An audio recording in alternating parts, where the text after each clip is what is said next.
Today we're rating cards from the Lord of the Rings Magic the Gathering set. Tales, what's it called? Tales of Middle-earth. We're gonna start off with Golem Scheming Guide. There's actually a million golems. You can have like 4 golems, I think, on the battlefield at once.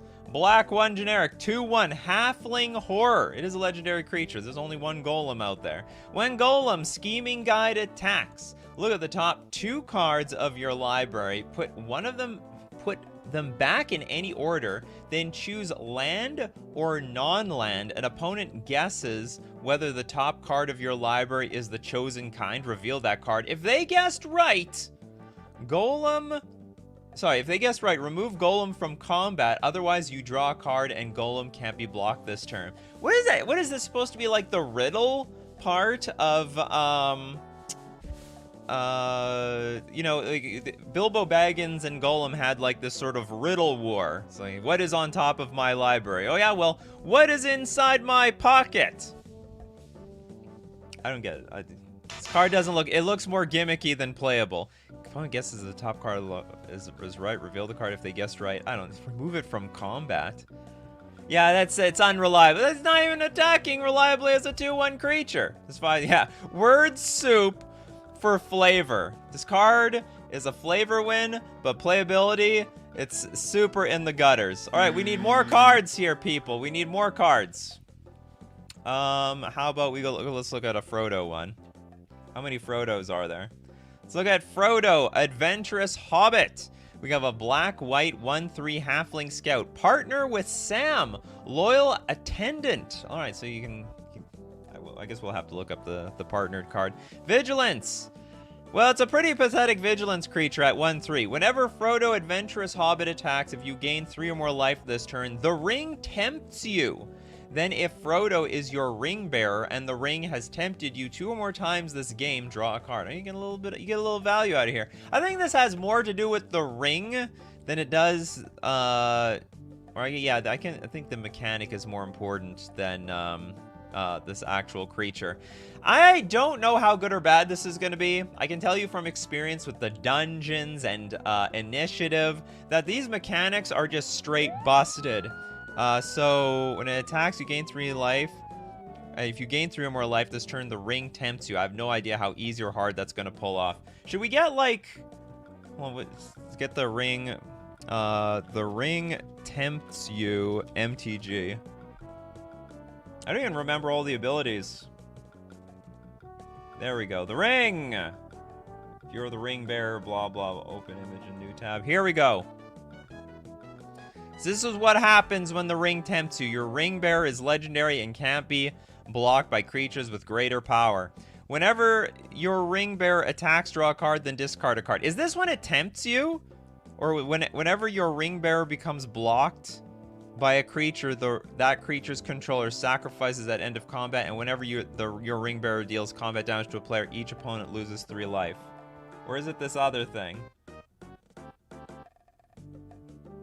Yeah, it says something to do with going from top to bottom. This appears to be when it tempts you. The ring tempts you is busted. We'll find out in playability. We'll find out. Could be busted. It could be harmless. This is modern legal, folks. All right, it's going straight to Commander, but it's also going straight to Modern and Legacy. They will discover how busted this whole thing is. Frodo has the potential to be bad or turn evil, so that's why he is Orzhov. Ah, look at the flavor people. They're like tier of effects that are active once you've been tempted X times. That's correct. These ring mechanics don't Zyber. Shred them all.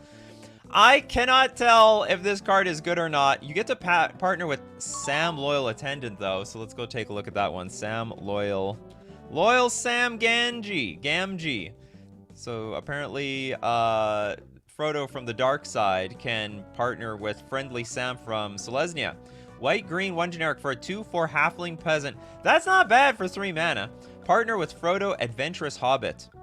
When this creature enters the battlefield, target player may put Frodo into their hand from the library? Is that how this works? When this creature enters the battlefield, target player, which is yourself, may put Frodo into their hand from their library. So this is like, is that the same way, the other way around? Do we go get... if I play Frodo, do I get Sam Loyal Attendant? That's ridiculous. At the beginning of combat on your turn, create a food token. That's just free. That's just free real estate. Activated abilities of foods you control cost 1 less to cast. That's also broken. There's some other... there's like a food creature in here. You like sack a bunch of food and it gets outrageously large. These are insane! Okay, so the card is very, very good. Gam Samji. Yeah, curves perfectly. You go... it would be great in an Ether Vial deck. We're gonna see the Ring the Vial deck, as far as I'm concerned. It's gonna happen. Partner with Blah finds cards. I thought that was like... I thought that's something you have to declare at the beginning of a Commander game. I didn't think, like, I can put this in play, and I just tutor up my friend over here. That's ridiculous. This isn't oh, these are the non-modern... though these are the Commander cards? Oh, okay. It's good to know. Because that... wait, you could still play... you could still play them in Legacy. It's still Legacy legal. That's going to be hard to tell. How do I know if it's Modern legal and if it's Commander legal? Yeah, this say it's from the Commander set. There's 2 different logos. Oh, that's just fantastic. They should have changed the holo stamp from like triangle to regular, depending if it was Commander or not. All right, thank you for clearing that up. Yeah, the cards are only Commander legal. Look at the symbol. Anyway, otherwise, I don't care. These cards are busted. Absolutely busted. Okay, do we have McGagger says Bilbo birthday celebrant. It's your birthday, Bilbo! Congratulations, is the funniest card of the set for me. All right, we got an Abzan card. I didn't know Bilbo was Abzan. Green, black, white. 2/3 halfling rogue. If you would gain life, you gain that much life plus 1 instead. And then for Abzan and 2 generic, you can tap it. Exile Bilbo, birthday celebrant, and then search your library for any number of creature cards, put them onto the battlefield and shuffle. Activate only if you have 111 more life. How did we get this much life? Also, that doesn't really make a whole lot of sense. Okay, I understand. Bilbo disappears at his own party, but the party's supposed to already be there. But instead, Bilbo leaves, and then the party shows up. What kind of flavor is that? But either way, I think the card is not very playable. I think it's a bit janky, and doesn't even do a whole lot. I guess if you get to... you need 111 or more. Okay, that's fine. That's fine. That ability looks AI generated. Yeah. They scanned the whole lore of Lord of the Rings and what is possible in Magic the Gathering, and boom, you got the Bilbo birthday celebrant. If you have a... well, no, not necessarily, Bobby. Bobby says if you have 111 life, you should be winning already. No, you could be that person in the corner that's just gaining life every turn, and everyone else at the table is like, this person's not a threat. They're doing nothing. They're just gaining a bunch of life. I'm going to attack the person who's actually threatening to win the game. There are these people who are just like doing... they're just playing a Pillow Fort deck, and, you know, we'll just deal with them later. And then all of a sudden they throw out the Bilbo birthday celebrant, and you have a whole turn to deal with it. It's not like he has haste or anything like that. All right, we got King Ginger starting off with the super chat. Sauron the Necromancer. Very necro today. Oh, I didn't know about this one. All right, we have it's actually Sauron, right? So there's going to be these pronunciation snobs going to be in my comment section. Sauron the Necromancer. Black, 3 generic for a 4/4 Avatar Horror. Menace. Whenever Sauron the Necromancer attacks, exile target creature card from your graveyard. Create a tapped and attacking token that's a copy of that card, except it's a 3/3 Black Wraith with Menace. At the beginning of the next end step, exile that token unless Sauron is your ring bearer. I guess this is good in Limited, but I wouldn't play this in Commander, I wouldn't play this in Legacy, and I most certainly would not play it in Modern. Does not hit on any angles. The card is, I don't even know if it's flavorful. Did Sauron bring things back to life? Was that a thing that he did? I thought he just killed things. Sauron. That's not how I don't remember Gandalf pronouncing it like that. I don't remember. Any thoughts on the One Ring? It could be broken.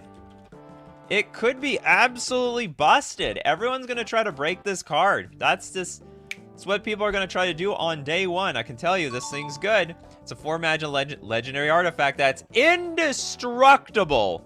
When the One Ring enters the battlefield, if you cast it, you gain protection from everything until your next turn. At the beginning of your upkeep, you lose 1 life for each burden counter on the One Ring and tap. Put a burden counter on the One Ring, then draw a card for each burden counter on the One Ring. I can't remember what this is comparable to, but like, this is a card drawing insane machine. And all you have to do is figure out how to blink this card, and you won't even take that much damage. You just won't. And imagine trying to untap this thing as well. People in Legacy are going to have an absolute fit with, they're going to have a heyday between this and like Voltaic Key and Manifold Key. You know, I'll just keep basically drawing a card for 1 life. And, you know, and if you can blink this thing repeatedly, you have protection from everything for eternity. Atraxa loves this thing? Probably. The 1 out of 1 serialized is worth some serious dough for that bounty. It's up to $1 million as far as I'm concerned. It went from like 150,000, I think, to 300,000. Someone's like, we're going straight to $1 million. So if you are lucky enough to open this thing as your lottery card, congratulations. You are in the money with the One Ring. Anyway, so yeah, this card, this definitely is a pass. It probably for every single format. I expect this is gonna, it's already it's like, it's costing a lot of money already. It's like the cheapest version you can get is 37 American dollars. And it will be a staple. It'll be a staple. Definitely at least a staple in Commander. I'm very curious to know where this is going to go for Legacy and Modern, because it has a lot of potential. It is disgustingly high on potential. This thing doesn't tempt you / equals flavor fail. Yeah, where's the flavor? Of all the things that tempt you, well, I guess the ring, yeah, the ring should tempt you. It is absolutely broken. All right, Abzo wants to look at Samwise Gamgee. Goes infinite with Cauldron, Familiar, and Sack Outlet. Well, a lot of things go infinite with Cauldron, Familiar, and Sack Outlet. Okay, we got a white-green for a 2/2. We got a new Grizzly Bear. Congratulations, Samwise Gamgee. You're the new Grizzly Bear of Magic the Gathering. Whenever another non-token creature enters the battlefield under your control, create a food token. That's pretty strong. Pay 2, tap. Yeah, and you sack the artifact, you gain 3 life. Sacrifice 3 foods, return target historic card from your graveyard to your hand. You know, honestly though, the card doesn't do a whole lot by itself, but if someone can make some synergy out of this, I think it's the cost is there. It has the potential, so I'm gonna give it a pass. All right, what else do we have? Deuce Ex Machina. Can we take a look at Shadow of the Enemy? I'm sure a lot of people out there, they don't even know what the cards are. Still learning the names to these cards. Black, 3 generic sorcery. Exile all creature cards from target player's graveyard. You may cast spells from among those cards for as long as they remain exiled, and mana of any type can be spent to cast them. That is a pretty sick card for Commander. It will be unplayable in Legacy and Modern, but you know, you go late game, you can exile. Like, what I like about it is it's permanent. So for as long as they're exiled, you can play them whenever you want. Huge card advantage spell. So what? But what is the flavor here? I exile your cards, and what? You are the enemy, and you're the shadow, but I get to control you. Is that how this all looks like? This how this works? Turia with the Nazgul. I thought, okay, so here's the deal with the Nazguls. There's like a million Nazguls. I was hoping, I don't know how this would, if this would break the game or anything. I was hoping that each Nazgul would have its own unique ability, but they were all called Nazgul. And like, you could customize your favorite 4 or any combination of the, how many of them? There's 9. Any combination of the 9, but they're all the same. It's just different arts. That touch, when Nazgul enters the battlefield, the ring tempts you. Whenever the ring tempts you, put a counter on each Wraith you control. That includes Street Wraith, people. And a deck can have up to 9 cards named Nazgul. I have a feeling this is going to be... Is it a common or is this uncommon? This would be so interesting. Maybe not. Maybe it wouldn't be interesting. No, you can have 9. You can have 9 cards of Nazgul in your deck. So that's sort of cool by itself. Nazgul has 9... Is it 9 modes? No, it's all the same, right? So whenever the ring tempts you, put a counter on each street wraith. Whenever the ring tempts you, put a counter. Whenever the ring tempts you, put a counter on each wraith. They all have the same. It's just 9 different arts. You can have 9 of them in your deck. So you can have 9. So I was hoping they'd all be different, and you could pick the perfect 9. Or maybe you can only have one in each deck, one of each, but you can have 9 of them in the deck or something like that. So, is the Nazgul good? It's probably not. It's probably a limited card, more flavorful than anything else. Commander players finally are like, yes! Finally I can play more than one of a single card in my deck. T-House is like, I'm building the Nazgul deck. 1-2 seems pretty weak for a Nazgul, but the thing is they get bigger. So they're stronger in numbers, right? Whenever the ring tempts you, put a counter on each wraith, and then if you have 3 of these out on the battlefield, if you have 3 Nazguls, then they each trigger every single time the ring tempts you. And they keep tempting you whenever another Nazgul enters the battlefield. So first one enters the battlefield, it's a 2/3 effectively, because it's not on each other wraith, it's each wraith. So it's a 3 mana 2/3. Then the next one is going to put 2 counters on everything, and then the original Nazgul becomes like a 4/5, and then the new wraith becomes a 3/4. So once they start comboing off, who knows? Maybe this is playable. Maybe this is completely broken and I don't know it. And it's counters. It's not lords. Like, when you're talking about lords, like the elves and the merfolk, you kill their lord and they all get smaller. This is just permanent. Absolutely permanent. Marvin says, can we take a look at Delightful Halfling? Let's look at a Delightful Halfling. I would love to look at these halflings. Is it... Oh, Delighted Halfling. Oh, this card. It's a green 1/2 halfling citizen. Tap to add a colorless. But there's more. Tap, add 1 mana of any color. Spend this mana only to cast a legendary spell, and that spell can't be countered. I don't know how I feel about this card existing. It's not even legendary itself. So it can ramp out things like Yawgmoth uncounterably, Planeswalkers uncounterably. It's 1 mana of any color. It reminds me a lot of Deathrite Shaman in some way. So it's like a Birds of Paradise that makes things uncounterable, but only like legendary spells. You do only get like a colorless out of it for everything else. So I'll be very curious to see how well this works in practice. Not looking forward to it. That being said, counterspells have gotten like really weak over the last, I don't know, 4 years. They're really just putting the screws to the counterspells with like the Veil of Summer and the uncountable creatures and the lands and everything. They're putting and also the graveyard synergies. So basically they've destroyed counterspells. You have to try to interact on other axes. So this is nothing new, but this is just, again, another thing. And it's legendary spell. Are there any actual legendary, like, instants and sorceries? I believe there are. So that's going to get around it, too. Thank God there's not too many of those, though. Yeah, Delighted Halfling is, like, Cavernous Souls, but for the green toolbox decks. Yeah, they're going to make such really good use out of this card. Argentina says, Feasting Hobbit. Let's go look at the Feasting Hobbit. So this might combo big time with the Samwise Gamgee that produces food every upkeep. So we have a green 1 generic 2/2 halfling citizen. Devour food 3. So this thing could be huge. This could be like outrageous. This could be larger than Tarmogoyf for 2 mana. As this enters the battlefield, you may sacrifice any number of foods. This creature enters the battlefield with 3 times that many +1/+1 counters on it. So if you have 2 food out, this thing is an 8/8 creature for 2 mana. Like, it's just absolutely wild. Creatures with power less than Feasting Hobbit power can't block it. That is broken. That is so broken. It's basically unblockable by everything. Now, unlike Tarmogoyf, you can block. You just send in your little 1/1 and chump block it and buy yourself some time. This thing is counting a clock on you. So you better have, exactly. Turn 1 Gilded Goose, turn 2 Feasting Hobbit. That's basically a combo. We can't stop him. He's too fat. Yeah, somehow that logic. It's like Super Trample or something. Never get in the way of a hungry hobbit.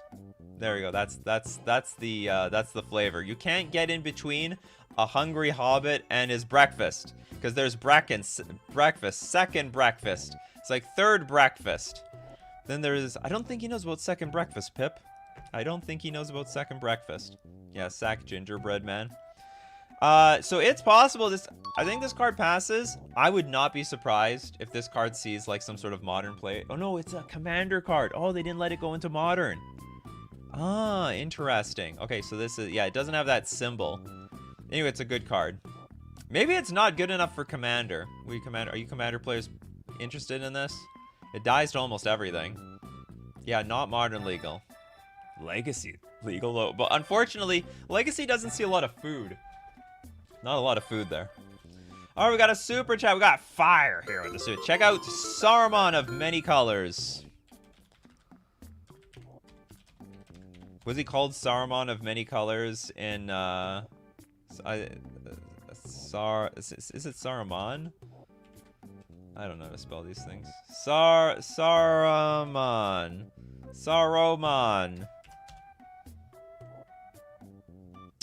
How do I spell this guy's name? Okay, hold on. Of Many Colors. There. Saruman. Saruman. Yeah, it's Saruman. Thank you very much, guys. Black, blue, white says of many colors. That's correct. You're Esper, aren't you? Esper 3 generic for a 5/4 avatar wizard. Sounds like he is as powerful as Sauron. Ward, discard an enchantment or an instant or sorcery card. Insane ability. Like, they're pushing Ward. I think that's where they should be pushing Ward anyway. Enough with this taxing garbage. Pay 1, pay 2. You want to destroy this guy? You gotta pay up with some enchantments, instants, or sorceries. Whenever you cast your second spell each turn, each opponent mills 2 cards. When one or more cards are milled this way, exile target enchantment, instant, or sorcery card with equal or lesser mana cost than the spell from an opponent's graveyard. Copy the exiled spell. You may cast the copy without paying its mana cost. Great card.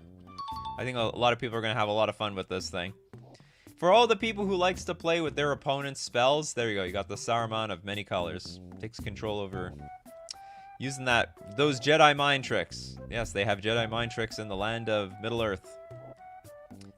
Many, but not all colors, obviously. Well, they say there's a difference between many and all. Could be, yep, many colors for Pride Month. Happy Pride Month. Alright, brick wall of text. It's sort of a little underwhelming. I mean, you could completely brick on that thing. Like, what if they all turn over lands? Hold on. If you can cast a spell from an opponent's graveyard. Can you cast anything? When one or more cards are milled this way, exile target enchantment, instant, or sorcery card with equal or lesser mana value from the opponent's graveyard. So you can choose anything. Gotcha. So long as you were able to mill 2 cards. Cool stuff. Vitor, Isildur's Fateful. Oh, is this when he cuts the hand off? Fateful Strike, a legendary instant on this set. He cut the hand. Is that what actually happens? His Sauron's arm turned into lava or something. Black 2 generic for a legendary instant. Destroy target creature.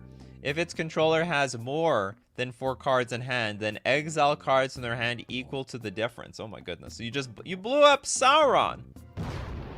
Isildur cut the ring from Sauron's hand with the hilt shard of his father's sword, and Sauron himself was overthrown.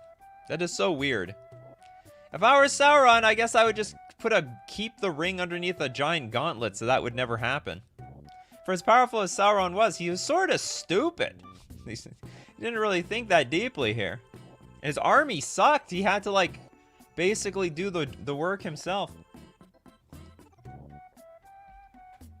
Left him with 4 fingers. Is that how it worked? Was he a 4-fingered fellow?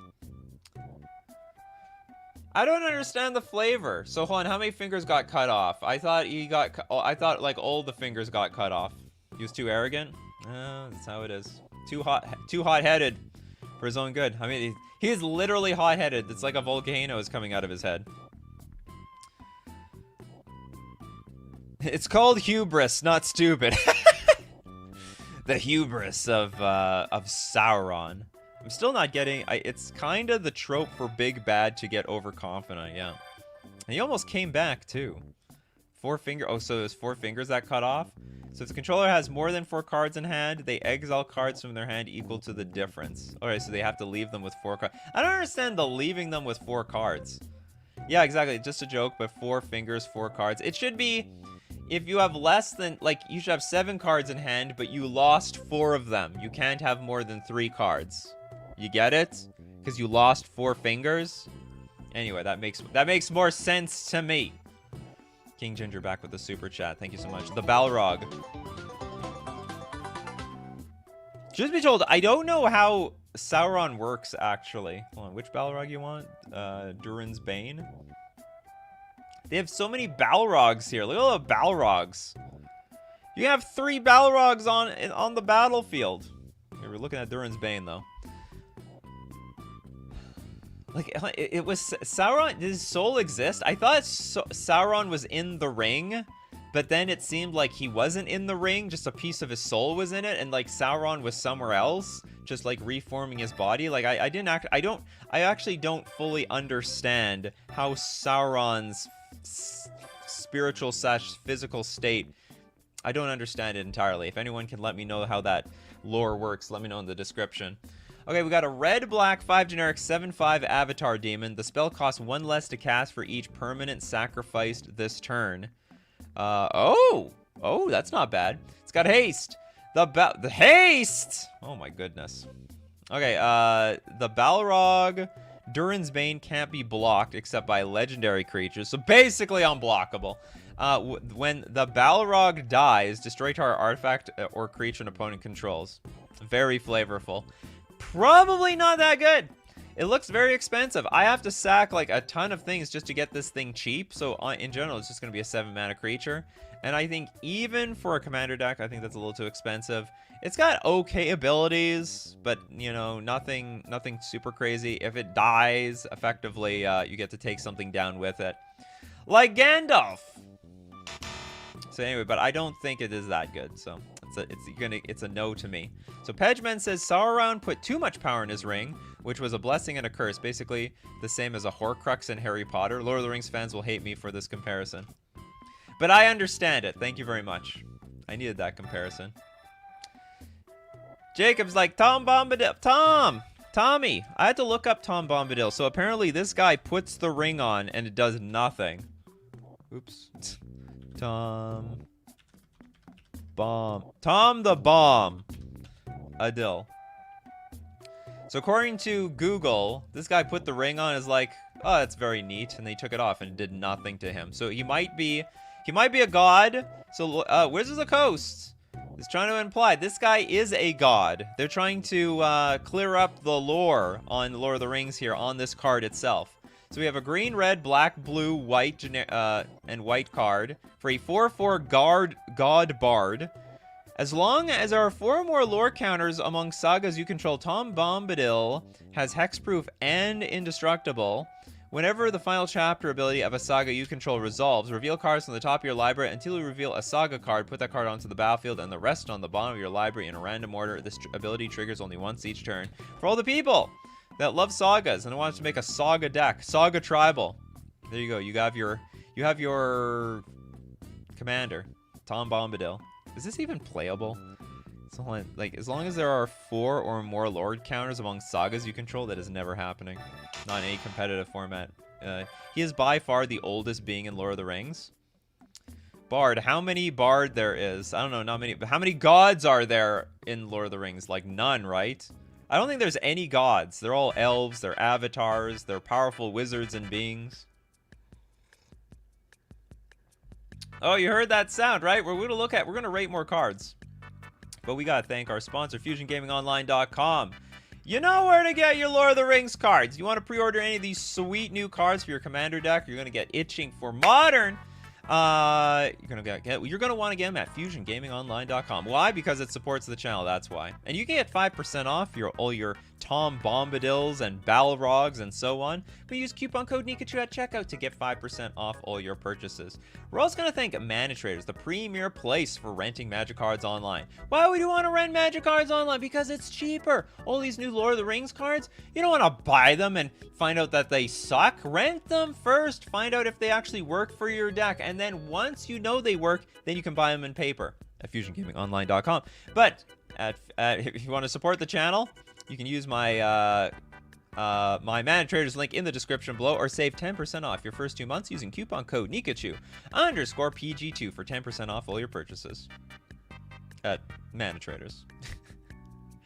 Back to Tom the Bomb Badil. Tom the Bomb.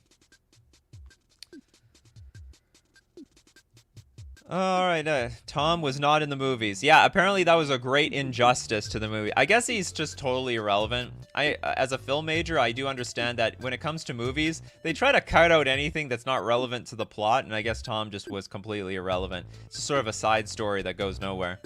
Could have been in an extended edition, though. Was it even in the extended edition? This extended edition's added like an extra hour, yes. Still no Tom Bombadil. Alright, Gareth. The gods are the valor, of which Morgoth is the evil one. Is Tom a valor? I forgot. I thought he was the same rank as Sauron and Gandalf. I have no idea.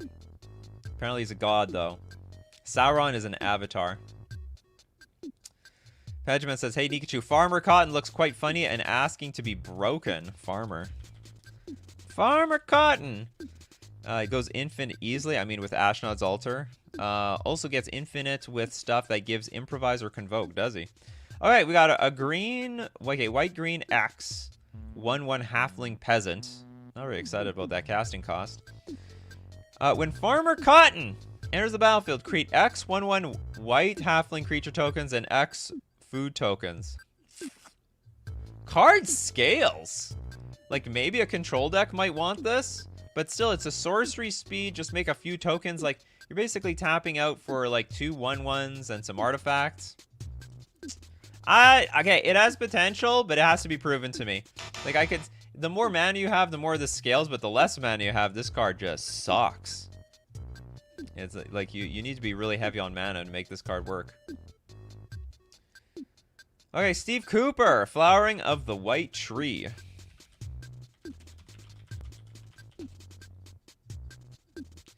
White for a legendary enchantment. Legendary creatures you control get +1/+2 and have ward 1. And non-legendary creatures you control get +1/+1. It's basically the new Crusade. Isn't this just strictly better Crusade? I think this is strictly non-legendary creatures you control get the buff. Doesn't matter who you are. But if you're legendary, this is outrageously strong. So they actually just made strictly better Crusade. I'm in for that. But where does the sword come from? I don't know what you guys are talking about. Yes, the best anthem. This might be the new best anthem in the game. Like, it's worst case scenario. I mean, token decks can play this, non-token decks can play this, anyone can play this. But your legendary creatures get extra buffed and have ward 1. Unfortunately, you can't stack this. Not that the commander players care. Sounds like it would be good for Death and Taxes. No, probably not, honestly. I don't know who wants this. Unfortunately, like, when it comes to, like, competitive formats, like, you really want this thing to be a threat at the same time as being a lord. We got Pacers Fan Forever. Thanks so much for the super chat. But where's your suggested card? I'm supposed to do it at the same time. I'm going to look out for you, Pacers Fan. I'm going to look out for your suggestion. Heliod has a new friend. Yeah, maybe. Sauron, is that an actual card? Sauron, Lord of the Rings. It's actually the best name of all the names. Not excited about that picture, though. I don't even know what's going on here. Alright, yeah, I'm very disappointed in this picture. for the name of this card. This was amazing. Okay, we got a red, black, blue, 5 generic for a 9/9 Avatar Horror. What is this, Legends? This feels so much like the old Legends sets with the Balrog and Sauron. Just incredibly expensive gold cards with big power and toughness. We're going back to that age. When you cast this spell, amass Orcs 5. Mill 5 cards, then return a creature card from your graveyard to the battlefield. With and he has Trample by himself. Whenever a commander an opponent controls dies, the ring tempts you. Ooh, sweet stuff. I didn't know the ring was detrimental to Sauron. I mean, it's his own ring. Or I guess it's what made it. It's what created the hubris. I am so good. I am so strong. I am Sauron, #1. Behold my ring. A lot of people don't know this, but my wedding ring is inspired by Lord of the Rings. I just wanted like this thick gold brick of a ring. Nice and round. Very inspired by Lord of the Rings. I'm like, that's a ring. One day when I get married, that is the ring to get. This card is... I don't know. If you want to play it as your commander, it's probably fine. If you're going to play in a competitive format, this thing's unplayable. Amass Orcs 5. This looks AI generated. Oh, yeah. You better believe it. Okay, Pacers fan found his card. All right, Rosie Cotton. Thank you very much for the super chat, by the way. Rosie Cotton of South Lane goes infinite with Scurry Oak. So we have a new combo card is what you're telling me. White 2 generic for a 1/1 halfling peasant. When Rosie Cotton of South Lane enters the battlefield, create a food token. Whenever you create a token, put a +1/+1 counter on target creature you control other than Rosie. Ah, so okay, so... create a food token whenever you create a token. So, okay, so we put the counter on the Scurry Oak, right? Then whenever the Scurry Oak gets a counter, you get a 1/1 token. But whenever you get a token, any token, could be anything. Could be a food token, could be a 1/1 token creature. We put a counter on something. So yeah, we do go infinite. And you could put the last counter if you want to on Rosie Cotton. So you can make the Scurry Oak infinitely big and have infinite creatures. Cool stuff.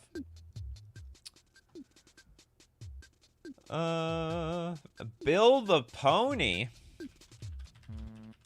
Ponies. Ah, so disappointed. They called it a horse. I swear pony is a creature type. Maybe they removed it. Maybe they removed the pony creature type and replaced it with horse. Okay, we got white 3 generic for a 1/4 pony. It's gonna be a pony in my heart. It's a pony, damn it. When Bill the Pony enters the battlefield, create 2 food tokens. That's a lot of food. Is the bringer of food. Sacrifice a food. Until end of turn, target creature you control assigns combat damage equal to its toughness rather than its power. Alright, for your Doran decks. Bill the Pony's there just in case Doran isn't online. Anyway, the card is very flavorful and cute. Looks terrible, though. Completely unplayable. I don't think it's playable anywhere. I mean, I guess it's a good combat trick in some cases. Like, if you have it on the battlefield, I guess in Commander, if you have it on the battlefield and you attack or have blockers up, everyone knows that you could do the switcheroo with the power and toughness. So, making attacks a little bit more awkward. But does it make you invisible? Oh, the ring? Sort of. So, the ring, when it tempts you, it, the ring bearer, whenever your ring bearer becomes whenever you attack, draw a card, then discard a card. Oh, that's actually, yeah, it doesn't make you invisible and necessarily can't be... Oh, no, yeah, the ring bearer is legendary and can't be blocked by creatures with greater power. There you go. There's your invisibility card. Can't be blocked by creatures with greater power. All right, let's get to some of... Oh, we have a lot of... Oh, sorry, I missed this one, Yo Little Ted. We're going to go back to Yo Little Ted here. The Watcher in the Water. That's creepy. I am peeking at you from the sea. Oh my goodness, when was this in the show? I don't remember this at all. I don't remember this in the movies. All right, blue 3 generic from 9/9 Kraken. Okay, what's the downside? Because it only has 5 mana. The Watcher in the Water enters the battlefield tapped with 9 stun counters on it. Oh, okay. That's the downside. Whenever you draw a card during an opponent's turn, create a 1/1 blue tentacle creature token. That's not bad. But you have to draw cards on your opponent's turn. Whenever a tentacle you control dies, untap up to 1 target Kraken and put a stun counter on up to 1 target non-land permanent. Ah, interesting. Interesting card. Actually, that's not bad. I like it. You get like extra creatures. You can untap your Kraken, and you can stun your opponent's stuff. Works out for me. We just did build a pony. People are late. You're on lag. Have you done Gandalf cards yet? No. Is there only one Gandalf card? There's a million Gandalf cards. What do you want? Let's go with Friend of the Shire. They made sure to get your Gandalf fill in, just in case you didn't like one Gandalf card or one Saruman card. They made a million of them. Okay, blue 3 generic for a 2/4 Avatar Wizard. Flash. You may cast sorcery spells as though they had flash. That's pretty sweet. And whenever the ring tempts you, if you choose a creature other than Gandalf, Friend of the Shire, as your ring bearer, draw a card. Somehow you benefit from someone else using the ring. So in the lore, like, Gandalf never uses the ring. But apparently, if he uses the ring, like, he unleashes some insane power. He should have some clause, like, if he has the ring, you win the game. Like, he takes over Middle Earth. Gandalf too strong. It involves the ring mechanics, so shred it. After 100 years, hobbits can still surprise you in a pinch. Absolutely. I like this card. I like the casting sorcery speeds as though you had flash. And has flash itself, which actually makes it quite good. Just surprise! 2/4 creature. Blockaroony. Got him. What do we got next? Should do Gandalf the White after this one. All right, let's look at Gandalf the White. New England Clam Chowder. Is that the red or the white? We're going to look at white. Okay, white 3 generic for a 4/5 Avatar Wizard with flash again. Like Gandalf has flash. You may cast legendary... Because again, a Gandalf is never late. He always arrives exactly on time. Or what? I butchered that quote, but you know what I mean. You may cast legendary spells and artifact spells as though they had flash. Okay. Okay, buddy. If a legendary permanent or artifact entering the battlefield or leaving the battlefield causes a triggered ability of a permanent you control to trigger, the ability triggers an additional time. This card's broken. I don't know how it's going to work in practice. It technically doesn't have a triggered ability. It's just a pretty chunky flash creature. But that is really strong for a card that doesn't have any ETB. Sauron and Gandalf are actually the same divine rank, I imagine. Gandalf is like, I knew Sauron in high school. He was always that jerk. He was also the person everyone bullied. And they decided to take over Middle-earth. Oh, I regret making fun of him in art class. How is it? A wizard is never late. He arrives precisely when he means to. Alright. That's how it is.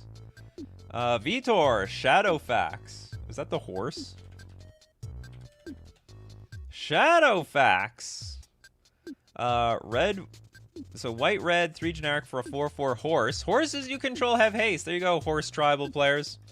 Whenever Shadowfax Lord of Horses attacks, you may put a creature card with lesser power from your hand onto the battlefield, tapped and attacking. That is insane. Lesser power? That's also pretty easy. So basically, that is a really strong card.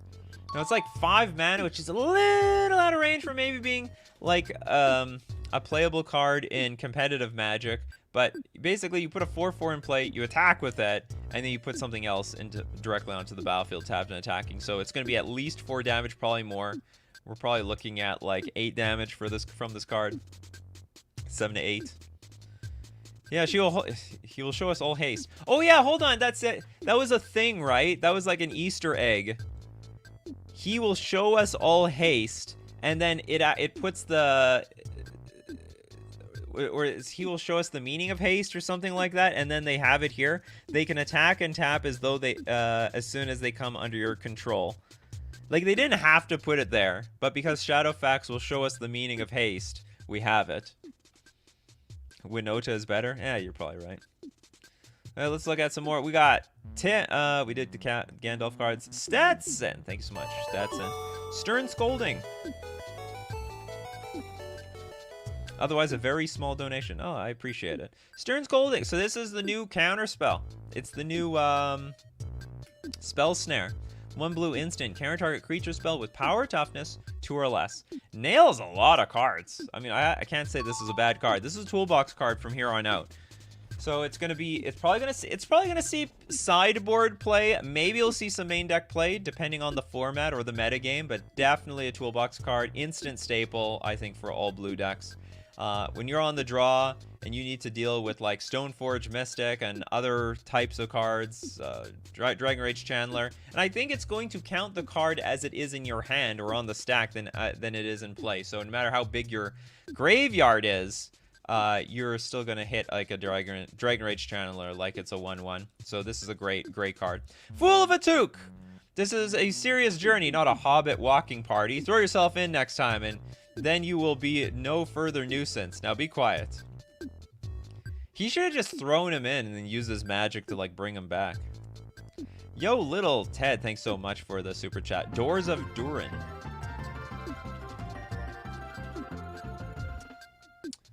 What is this card? Okay, we got a green, red, 3 generic legendary artifact. Whenever you attack, scry 2.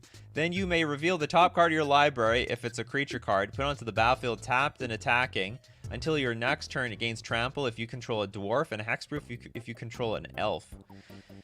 I like the effects, but it's 5 mana for this artifact. Feels a bit heavy. Scry 2, not the most super exciting.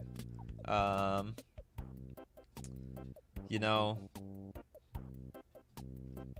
not feeling it.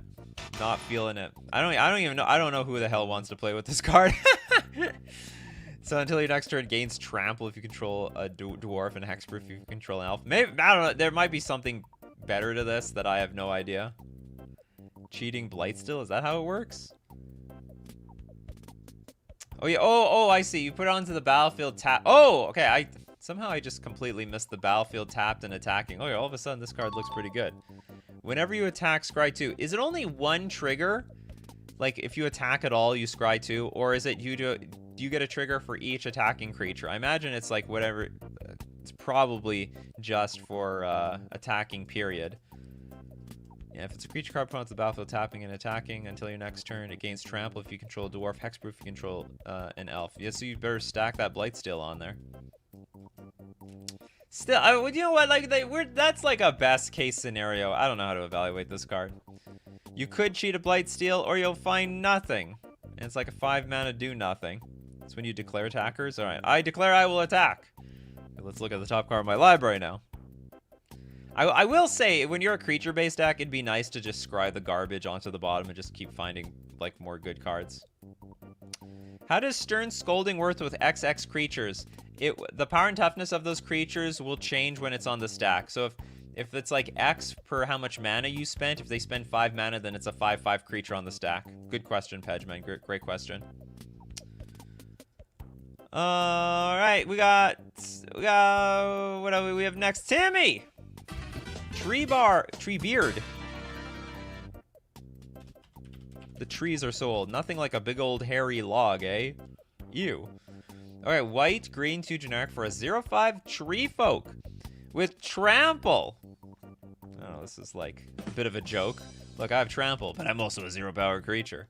Ward 2, when Treebeard, Gracious Host enters the battlefield, create 2 food tokens. Not bad. Whenever you gain life, put that many counters, +1/+1 counters on target halfling or tree folk. Alright, so as you gain life, which you probably will use, which you can probably get out of all the food that you had. I didn't know that the tree wanted some food. That's how I'm interpreting this. The tree ate a burger, and now all of a sudden it's getting a little bit bigger. It's getting a little bit bigger. For your information, you can't cheat the One Ring for infinite protection if you cast it. If you cast a clause. Oh, is that how it works? The One Ring to rule them all. When the One Ring enters the battlefield, if you cast it, you gain. Oh, I see. So you can't blink it. Oh, the comment section. They're gonna come after me, people. That's okay. I like the engagement. I don't mind. All right, back to tree. Okay, back to the next. We're gonna move on. Yeah, Doran has a new friend. You know, like, the merfolk community is like, are there any merfolk in the Lord of the Rings set? We're like, no, we got nothing. We have nothing to look forward to. But the tree folk community, they're like, this is our time. It's our time. There's plenty of tree folk. What is it called? The Ents? Is that what they were called? The ancient Ents? Should have been an Ent. I can't remember.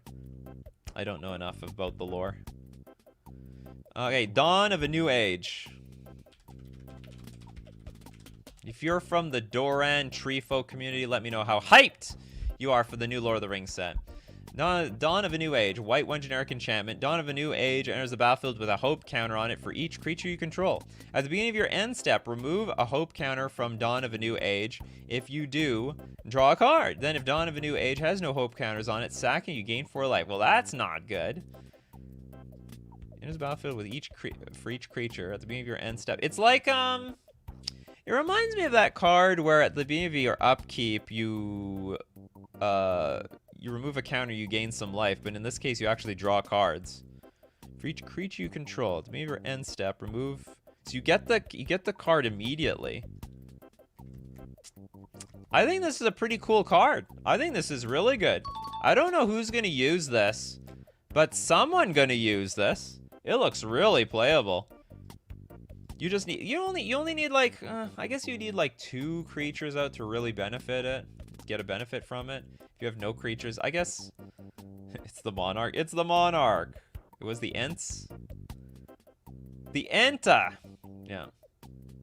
Don't tree folk include the tree ants and the dryads? Well, I don't know. I don't know anything about that. Probably couldn't call them Ents when tree folk first came out because of Lord of the Rings. Whatever, it's basically. Yeah, fly, you fools. Fly. Alright, next we've got the big squig. Boromir. If he gets the ring, he's running. Warden of the Tower. White 2 generic for a 3/3 human soldier with vigilance. Whenever an opponent casts a spell, if no mana was spent to cast it, counter that spell. That's great. This is instant modern staple, probably. Sacrifice Boromir, Warden of the Tower. Creatures you control gain indestructible until end of turn. The ring tempts you. Super instant staple. I didn't know this card existed. I don't know who's going to play this. Maybe a Death and Taxes deck? It might be a little bit slow. Like, if you want to stop, like, the Living End decks, the Crashing Footfall decks, you might need to get it out earlier, I guess. But, like, these abilities do Zyber. And you can sacrifice it to make everything indestructible, and the ring tempts you. So basically, you immediately go into initiative land. One simply does not make a good modern playable. Yeah, that's right. Boromir has an infinite combo already. Oh, does it? We broke it! Broke it before it even got printed. No Jeweled Lotus for you? Oh, yeah! Yeah, all the 0 drops. You screwed! Yeah, all those Mox Opal lovers. Yeah, you're doomed. Good luck. Enjoy your Mox Opal now. Alright, Archibald says Forge anew. It's too bad. There's so many cards in the set. White 2 generic enchantment. When Forge anew enters the battlefield, return target equipment card from your graveyard to the battlefield. As long as it's your turn, you may activate equipment abilities anytime you can cast an instant. You may pay 0 rather than pay the equip cost of the first equip ability you activate during each of your turns. I think for all the people who love equipment cards, you know, those people who have like 20 equipment in their 1 commander deck, this is going to be a great card for you. For everyone else who's actually serious about winning the game, this card's useless.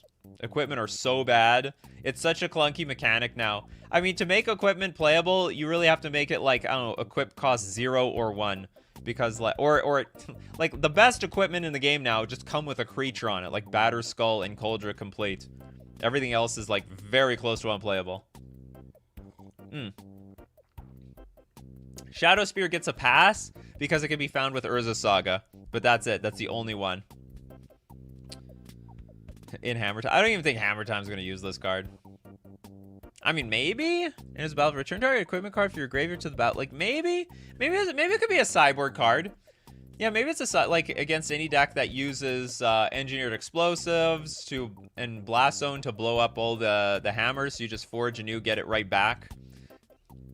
Equip immediately. Skull Clamp. Oh yeah, Skull Clamp is that one's banned. That's how good that one is. Yeah. Real equipped player has 30 equipments. Statson, thank you so much for the super chat. Frodo. Adventurous hero. I think we saw this one.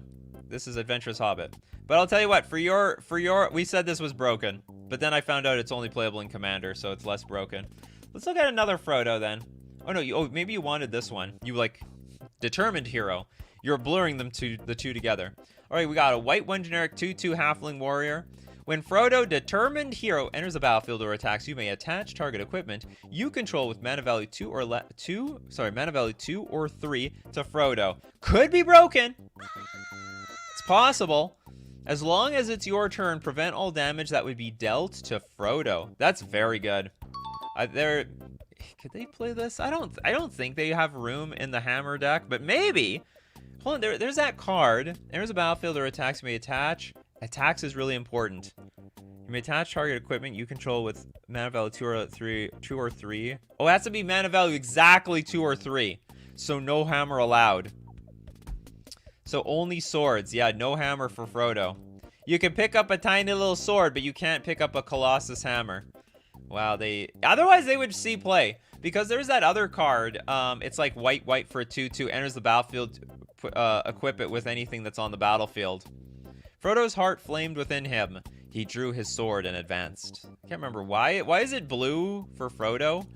It's something, it's like, oh no, it means there's orcs nearby. That's what it means. Which is not a good thing. It's like, uh-oh, my sword is glowing blue. That means there's orcs. I want to hide, but I can't hide because the damn sword is glowing blue. Oh no, the orcs have found me. And you run and like, basically they just have to follow the light bulb. Follow the light bulb, that way. It's a pretty crappy ability. It's like if bears are around, you're gonna start smelling like food or something like that. Oh, I smell like food. There must be bears around. Oh, the bears are coming after me. Yeah. Frodo with a hammer. It would be great. Sting loves blue. Lowe's blue. Orcs can't see blue? Oh, is that true? Are they colorblind? Maybe there is something to that. Okay, what next do we have? Shelob. Shelob? Child of Ungoliant? Oh, this is the spider. Is this the spider, like... I can't remember. Didn't the spider want to eat Frodo?